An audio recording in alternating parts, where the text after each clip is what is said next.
Hi, a warm welcome to all the Marketing Mondays. In the fast world of technology, marketeers face a myriad of challenges and opportunities, and marketeers navigate these waters with finesse. Today, I am excited to introduce a distinguished guest who is at the helm of innovation in the realm of tech marketing, Abhishek Praveen, who leads field marketing for India and SAARC at Commvault, who brings with him a wealth of experience and strategic acumen that has played a pivotal role in shaping a narrative of the company that stands at forefront of data management and protection. A warm welcome to you, Abhishek. Thank you so much, brother. Pleased to be here. Thank you for joining us. As we embark on this Marketing Mondays chat, let's start by delving into a broader landscape of tech marketing. In your role as leading the field marketing for India and SAARC at Commvault, what do you see as the biggest challenge and opportunities that tech marketers are facing in today's world? Okay, excellent. So before I get started, just the mandatory disclaimer. All the views that I would be expressing here on this platform are purely my own, and in no shape or form reflects upon any past, future, or that has all my current employees. So just want to put that out there before we get started. Okay, that's a great question. I think one thing that's synonymous as a problem, I guess most marketers will be facing it is the need to do more with less. I think it's synonymous with everybody. Over a period of time, as technologies become more pervasive, there is a need to become more efficient and more effective. I think that's a challenge for marketers as well. So today, you have a lot more B2B players in the country, many of the foreign brands as well, which have large bases here in India. But at the end of the day, the TAM or the buyers are still the same. So all of you are effectively going after the same set of folks and at the end of the day, human attention is limited. And you're all trying to vie for the same mind space and mind share. So this is something that's typically there in the B2B space, especially for technology marketers. It's evident in the number of events that you see. I think it's extremely high for a country like India. Maybe not extremely high for a country like India, but when you compare it to some of the other regions, the number of events is just massive. And at the end of the day, there are only so many hours and so many days in a year. And when so many different people vie for attention, it's about having that top of mind recall and ensuring that you can differentiate uniquely. And it requires a village here. It requires innovation like called out in the beginning, not just in terms of strategy, but also about using the right tool sets, partnering with the right set of folks, ensuring that your alliances are aligned, and together you can deliver a compelling value proposition for your customers and prospects, of course. Well, thanks, Abhishek. That was a good perspective of yours. So if you may ask, how personally, being a field marketer, how you address those challenges and how you leverage the opportunities that are ahead in the industry? I wouldn't claim to say, or I wouldn't make a claim saying that, we have addressed all the challenges. It's a learning curve. And at some point, I hope to say with confidence that yes, we have managed to build again. But some of the key things that you do is obviously on partnering with complementing alliances. I personally feel that you have more folks with a joint GTM in the market, it's a more compelling value proposition for folks that you're engaging. So whether it's a joint demand gen campaign, an event, or any kind of engagement program that you're running, the more number of OEMs that's working together, not necessarily, and absolutely it's necessary that you have a complementary go-to-market in place so that the value for somebody who is listening to this value proposition is a lot more holistic. That's my personal take. And when you do this, you are being more efficient as well because you're combining resources across multiple firms. You're also being more cognizant of, your prospects as well as customers' time and their resources as well, because you're not asking them to come in and 15, 16, 17 different programs where you're getting them across the same value proposition, a single one. So that's obviously something that we have tried to do.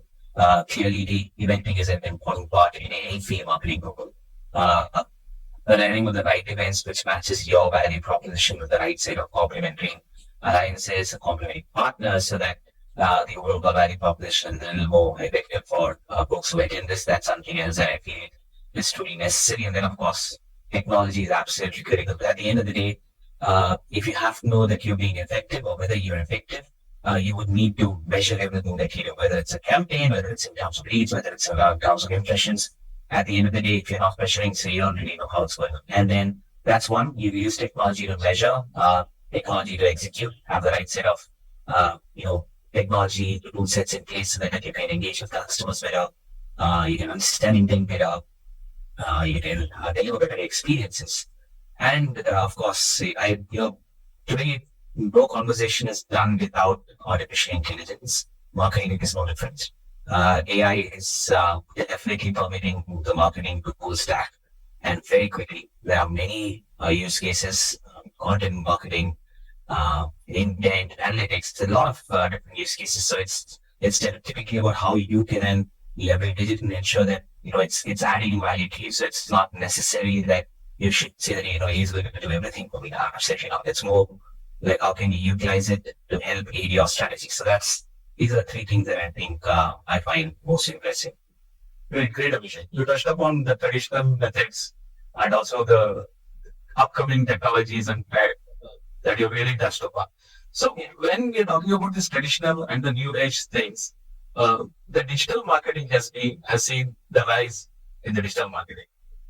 So how can a B2B marketers effectively balance online and offline strategies to reach out to the target audience? Yeah, so at the end of the day, you need to have an integrated approach. It's not really one size fits all. You can't necessarily just look at eventing alone. You can't necessarily have an entire, purely digital approach as well. It needs to be complementary, and that's where your tool stack or your tool sets that you use become critical, because that's the one that I would say holds all these different pieces together. So it starts at the top of the funnel where you would probably have a little bit more of digital engagement so that you have a broader base. Engage with the people effectively so that you're not doing a spray and pray kind of approach.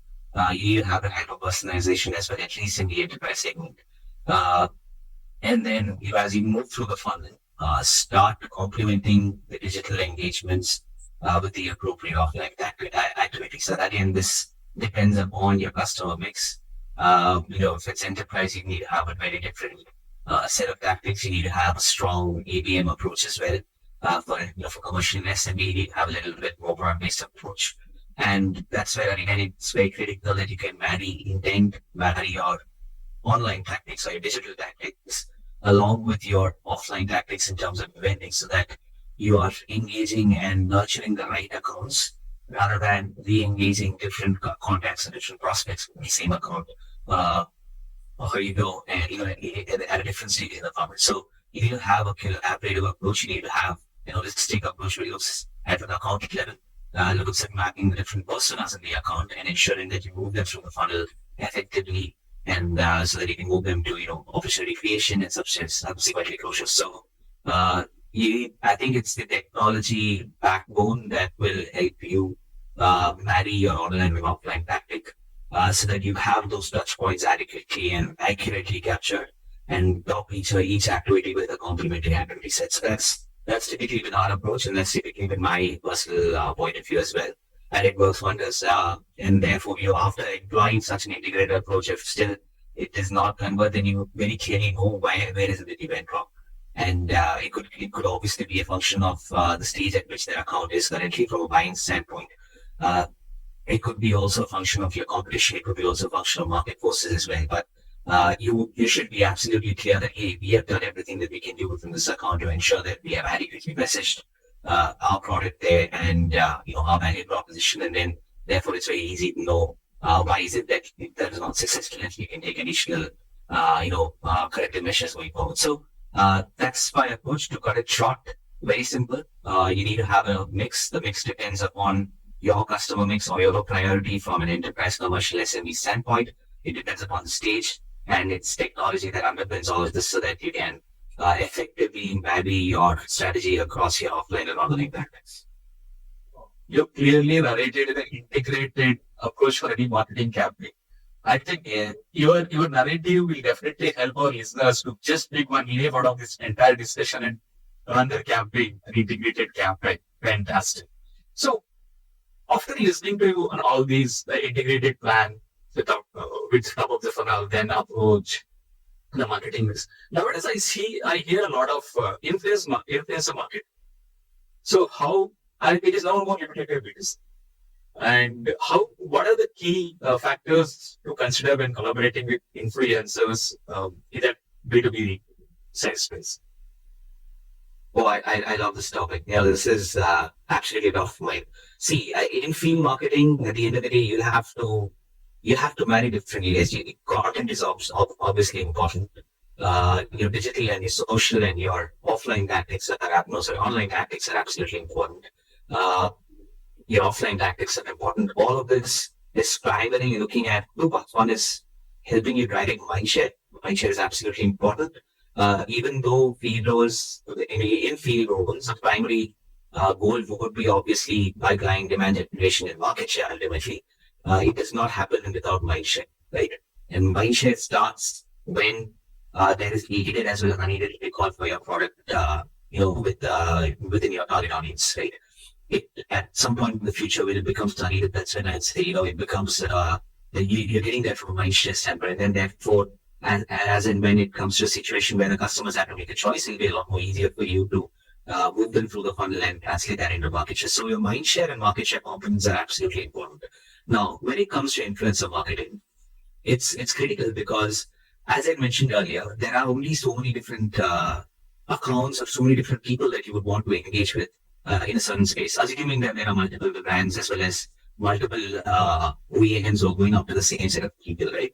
And when everybody does the same tried and tested techniques, which would obviously work and do continue to work, I'm not saying it won't work. Uh, there is a certain amount of fatigue. There is a certain amount of fatigue for the people who are doing it, as well as for the people who are at the receiving end of it, right? And that's where you start looking at newer methods to engage with people. How is it that people consume their content?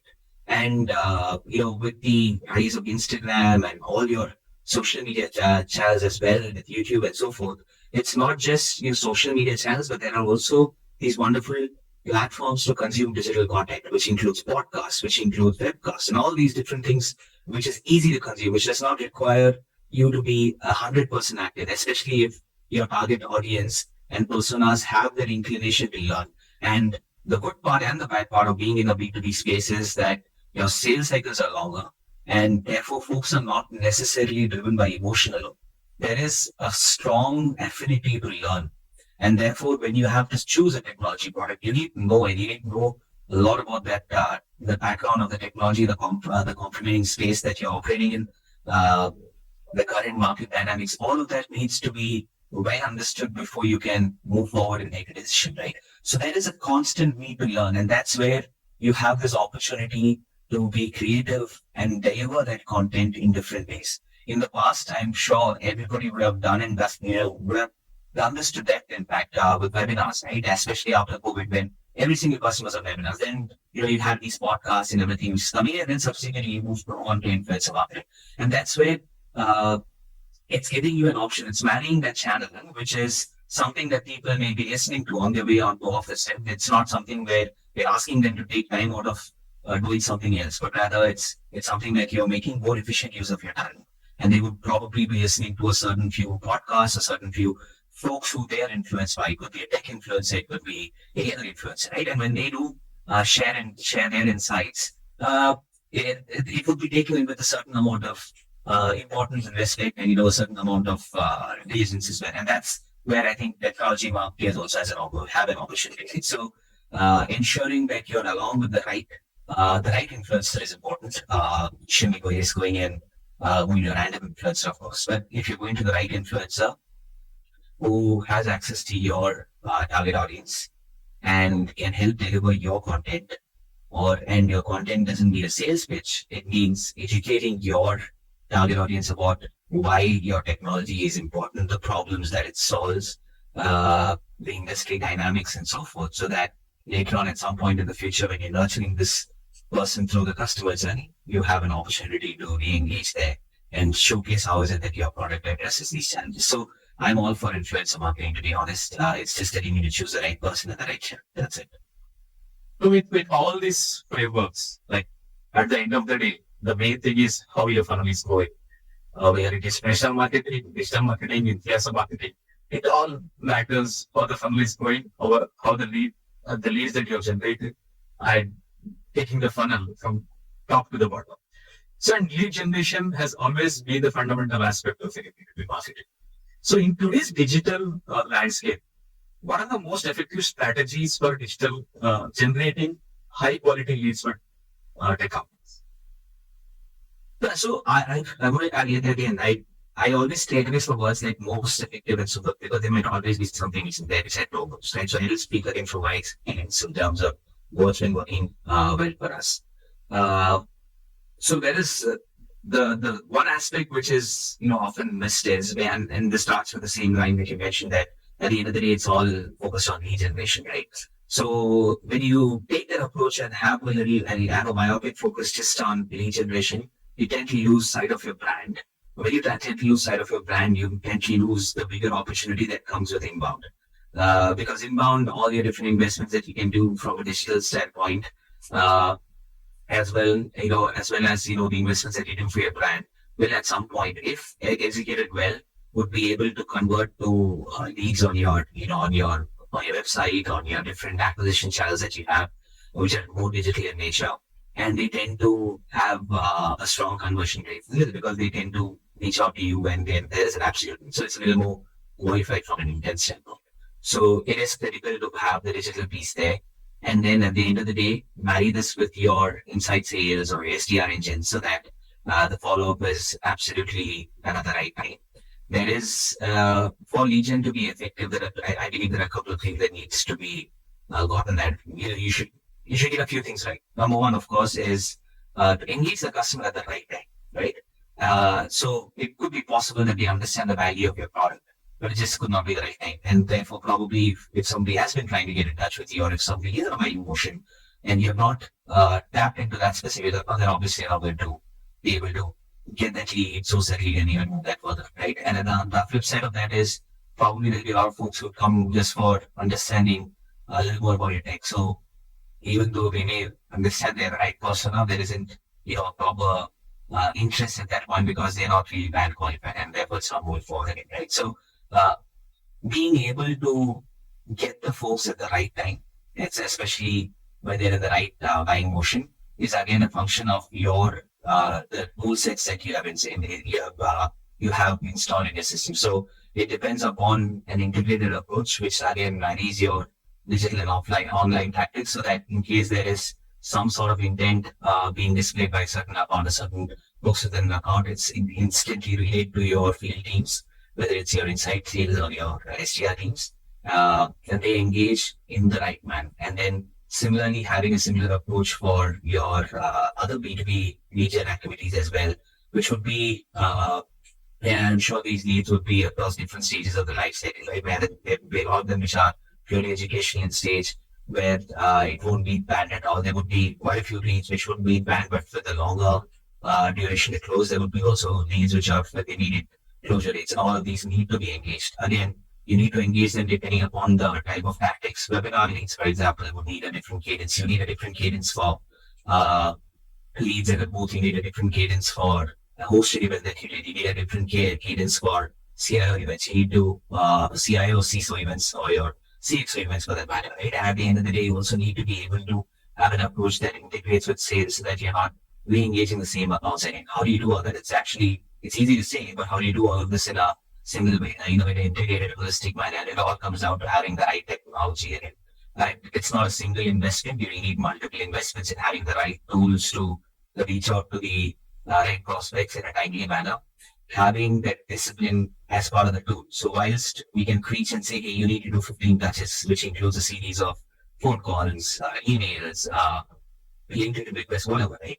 The entire different approach that you need to take for lead generation. But how do you ensure that that's being effectively done? How do you ensure that, if an account has asked not to be contacted, or if a person has said that you're not interested, how do you ensure that, you don't bombard their account again with emails? How do you ensure that there's not multiple follow-ups happening? So all of this is down to the technology that you have, so that you're able to capture the different touch points. You're able to move these accurately and efficiently to your SDR and inside sales teams. And they have a disciplined approach so that they ensure that the requisite number of touches happen and then move it forward. And having a personalized approach depending upon the channel that source the lead.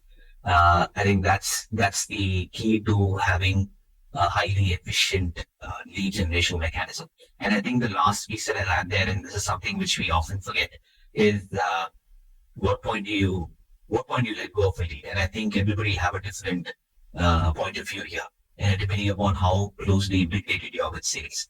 If your responsibility is that yes, this has been qualified from a band perspective and we have handed it over, and therefore now we're going to lead it, I think your conversion numbers would be not so big when you look at it 6, 8, 10 months down the line. Because let's face it, at the end of the day, band qualification, there's a little bit more of a science and there's a little more of an art rather than science, I'd say. Especially because on certain calls you'll get certain answers which tend to imply that it's band qualified, but then there may not be the necessary engagement 1, 2, 3 weeks later. And for whatever reason, it could be changing priorities, it could be that it was not correctly qualified, it could be myriad of different things, a change situation, whatever, right? But it still requires a good handshake between the folks and the teams that are responsible to move a lead to closure, as well as the teams who are responsible for moving folks through a funnel and just sourcing it. And if that handshake mechanism is not there, I think that your while you may be reporting excellent pipeline numbers, your conversion rates may not be all that great. And that's where the handshake and having a proper mechanism in place and a governance model in there for that specific handoff is absolutely critical. I would really catch the part what you said, at what stage you're letting go of your team. And it's more of an art than science. And you really nailed it. Really. Yeah, and most of the times when you talk about lead generation activity, whether it is offline, online, digital, whatever. So ABM is often associated with this. So how can B2B marketers use ABM to target and nurture the leads in an effective manner? Yeah, so ABM, I would say, is you have to pick your poison when it comes to ABM because it's not easy to execute. Everybody has a different opinion. Again, this is my point of view, right? I don't necessarily think ABM is all that easy. And my point of view there is simply because I went to ABM for every single account, right? You would only focus on ABM for certain active accounts, and I think that's typically the approach most people take. You can take a one-to-one, you can take a one-to-many, a one-to-few. All those different approaches are fine and great and fantastic. But at the end of the day, for me, ABM is around personalization. And that's the only point where ABM really makes sense. And the more personalized it is, the more targeted it is, the more it solves a problem for your target audience and the different personas in an account, and in a complementary manner, so that it shows that, okay, these are the different ways in which this specific product solves Mr. A, Mr. B, Mr. C, your problems. And this is how we bring this all together at the best customer experience, lowest cost, fastest go-to-market, whatever, right? All these different things that you can try and map together. That's ABM. And that's when you don't take a one-size-fits-all approach for a specific account. Rather, you show it specifically for, hey, for you, this is how this is going to work.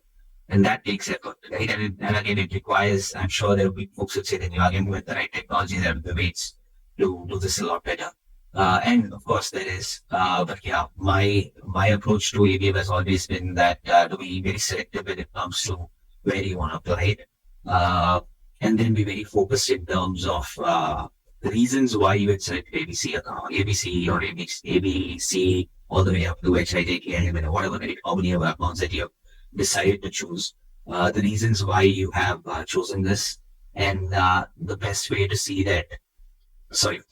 Yeah, and to ensure that you have the best ways to engage these accounts and nurture them throughout the cycle. So it needs to be personalized. It needs to be personalized at different stages of the pipeline. It needs to be educative in nature, educational rather in nature at the beginning. It needs to help the folks move through the funnel, having the right set of content pieces and different phases of engagement, and also having the right set of channels that you choose to re-engage, retarget, and move these folks through the funnel. So it takes quite a bit of time, effort, as well as investments, even with technology. Therefore, that's why selecting the accounts upfront becomes absolutely critical. Having a clear understanding with sales to qualify accounts for ABM, to have the objectives in place in terms of what are the different areas of your, what are the different value proposition, or what are the different use cases that you want to engage with, mapping out the personas, and then building a customer journey for that specific account with personalized content and re-engagement. That's the approach that we would take for ADF. Then actually it is shows wisely more focus and deeper engagement. Absolutely. That's where you score on your PPM. So, Abhishek, just when you talk about all the campaigns, whether it's traditional, digital, or any of the approaches that you take to reach out to the target audience, generate leads. So, how do you measure the effectiveness of these campaigns? Oh, this is an immediate question. So, like I said, unfortunately, if you are in field, you need to then die with your pipeline and revenue numbers. So, uh, you can plan for having a campaign which is more towards, mind share generation or branding and awareness, or you can have campaigns which are purely on lead gen as well. But at the end of the day, you have a very clear metric in mind, which is around total number of accounts that they've engaged, uh, the split by the different segments, whether it's enterprise, commercial, SME. Uh, and so therefore, if you, and just to highlight why that is critical is, for example, if you have an ATM program where your objective was, okay, I'm going to be, focusing on enterprise accounts, you should not have qualified any of the other accounts there at all. And similarly, if you have something which is really, broad based, then, typically a mix would be more towards commercial and SME accounts again. So again, depending upon where each other kind of accounts, the mix of accounts that you engage for that specific campaign, number of contacts that match your ICP that you're engaged with. Then comes the interesting parts like total number of marketing qualified leads, sales qualified leads, uh, total pipeline generated, and then your conversion rate. So yeah, I'm very keen on the conversion rate as well, to be honest, because just to see which tactics tend to generate leads that are more valuable to the organization. So like we would have tactics, especially digital tactics, tend to have a much larger funnel coverage because clearly you're touching more accounts, and then if you have a strong SDR engine as well, and provide the data across them very quickly, you would still be able to qualify a sizable amount of pipeline. But as I mentioned, this pipeline could be staged across quite a large amount of time. So not necessarily that they would convert to opportunities, not necessarily that they convert to hard dollars immediately.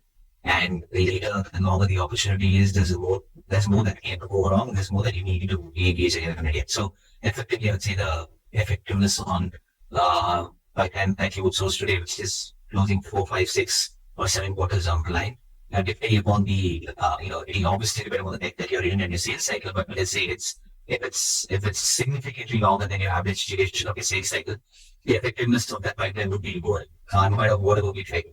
It's great to say that uh, we've already got insights into that specific opportunity about blah blah blah. But at some point, it's just human nature that it fall off unless you've got an absolutely you've got the perfect engine in place to ensure that everything we grab is absolutely on time, right? So, but even in that case, I would still think you can never predict changes and all the things that happen. So because of which that this could be low. So therefore, at the end of the day, you should be looking at what is uh, what is the absolute revenue that speed, the revenue that is influenced through your campaign, and you need to have define your timelines in which you would measure. If you would choose to measure 1 year down the line, I'm sure most campaigns would yield wonderful results. But is that really because of this campaign? That's very likely to be long and hard. So I typically like to look at it in that sense. We don't look at it more than 6 months. Actually, I don't look at it more than 6 months, and we try to see what is the engagement rates and what is the closures as well that's coming from there. And we keep different metrics. So in 6 months, it needs to be X person that closes or X number that closes. 12 months, it should be this and so forth. So having that view would be really important. And that's why that, where do you let it grow and how do you have a governance mechanism there makes sense. So that you're still looking at the hard revenue influence, but otherwise typically it starts with accounts, then contacts, leads, influence, SQLs, and then finally revenue influence. Right, boils down to the revenue or the sales side. Are you planning? Yeah.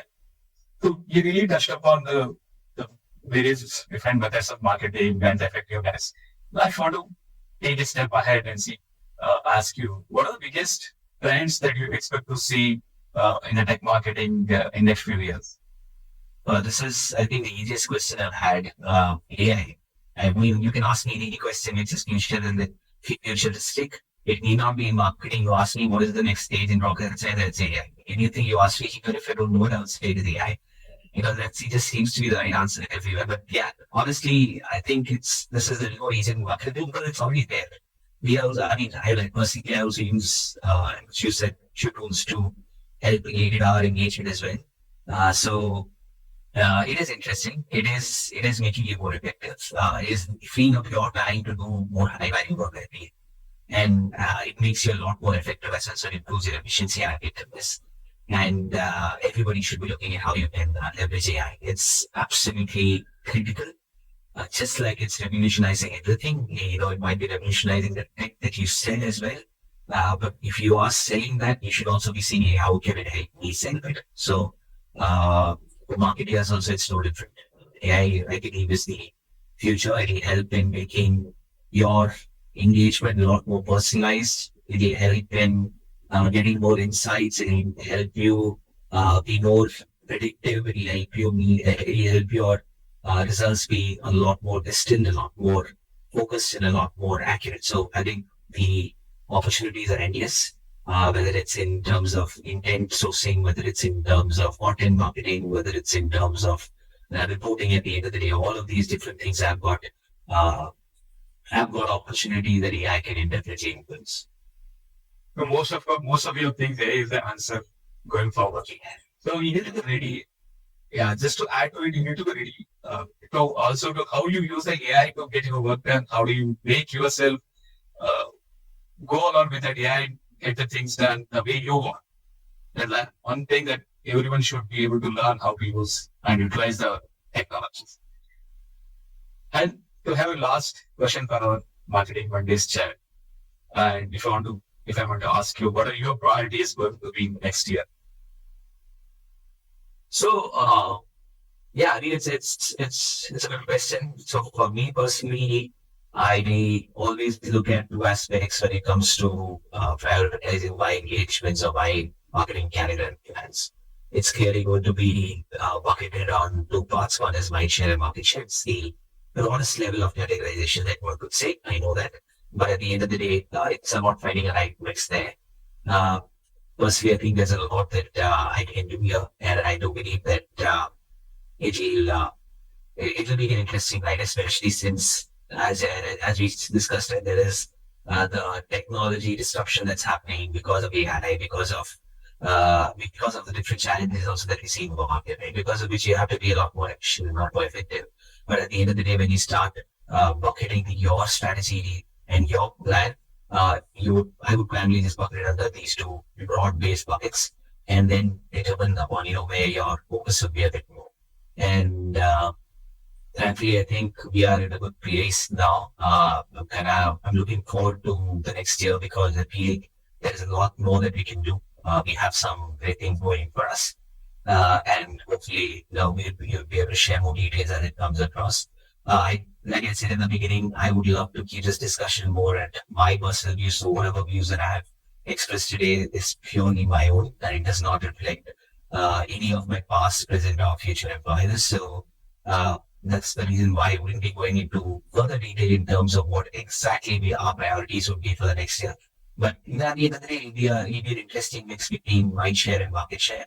And with the final hard objective being on generating qualified, high-value pipeline with a higher propensity to close and getting our mix absolutely right so that you are able to move your customers and prospects through your funnel, give them the best experience, and ensure that they convert. And that part is where I believe it's not just in terms of your marketing mix, but it's also your governance, which will help there, and having the right systems and processes in place so that you work effectively with your ecosystem, which includes sales and comms and all of that. Yeah. And here we have AI to help in every stage and step up whatever we plan it.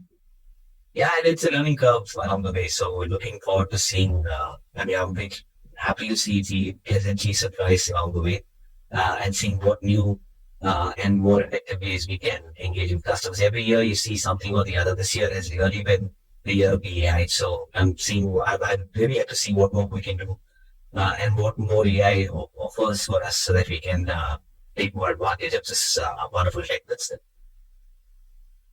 Thank you very much, Abhishek.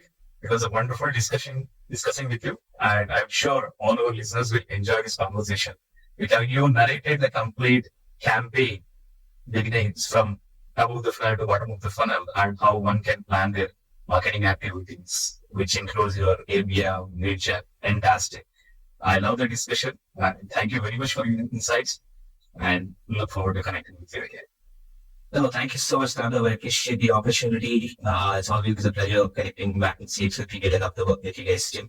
And yeah, hoping to stay in touch and listening to more peers and other leaders speak about their marketing plan strategies and insights. Well, Abhishek, thank you once again. Have a nice Thank you. For more updates from CXO TV, please like and subscribe to our channel.